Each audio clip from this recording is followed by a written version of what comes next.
Now, this morning I'm joined by economic and political analyst Israel Mkhize. Very good morning to you, Israel. Morning to you and the viewers. Thanks for joining us.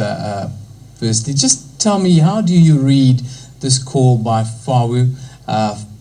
Do you see this new federation being born outside the umbrella of COSATU? Do you see it as a genuine possibility? Well, we have to locate the current situation within COSATU in the context of the international left persuasion to find labor hegemony, to rediscover labor hegemony.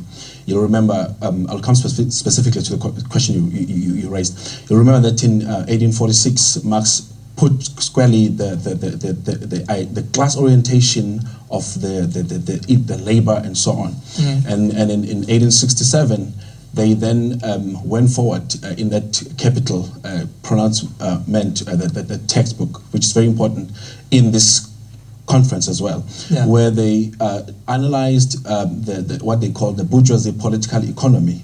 And then there they also outlined what they termed as the labor political economy. So there is always that tension of a search and contestation between the so-called bourgeoisie political economy and the labor political economy. But the most interesting periods is 1902 and 1926, where there was a declaration of what is to be done, the search for what can labor movements and the leftists do once they get into power, because they will always contest with those who are persuaded with bourgeoisie political economy. So in this case, we are seeing the left, the labor-oriented, fracturing within, but they're not differing, if you notice, on fundamental basics as in doctrine and philosophies and ideologies. But you are seeing that there's now a distrust because there is a reconfiguration of the definition of the enemy. Who is the enemy? We would hear, like President Stumo Dlamini was saying in this pronouncement yesterday, that the enemy is still the so-called white monopoly capital. Yes. But some within the labor movement and within the left, here in COSATU and internationally, are saying no, but it looks like it's no longer a monopoly of the whites. There's also those who are black who have been co-opted. So there's a feeling that within the COSATU itself, there are those perhaps in the leadership who may have now been co-opted within the bourgeoisie establishment of the political economy, who are no longer pushing for the labor-oriented political economy. That's why you're seeing these sporadic small break-ups. Hence, you find there's a conversation on who is the real left, who is really red.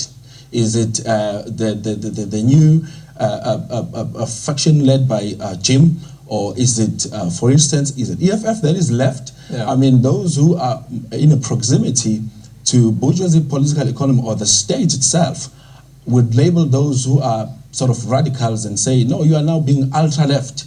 And then those who are labeled as ultra-left, they will say, no, but you are now co-opted within the establishment. So that tension of, Do you see a future, though, of where COSATU will have to fight against another different federation for votes?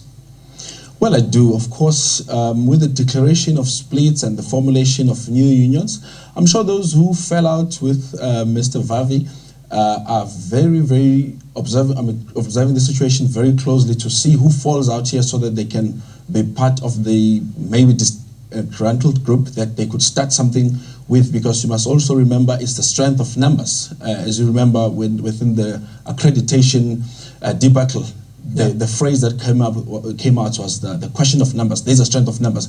So you have the expelled affiliate with a lot of numbers.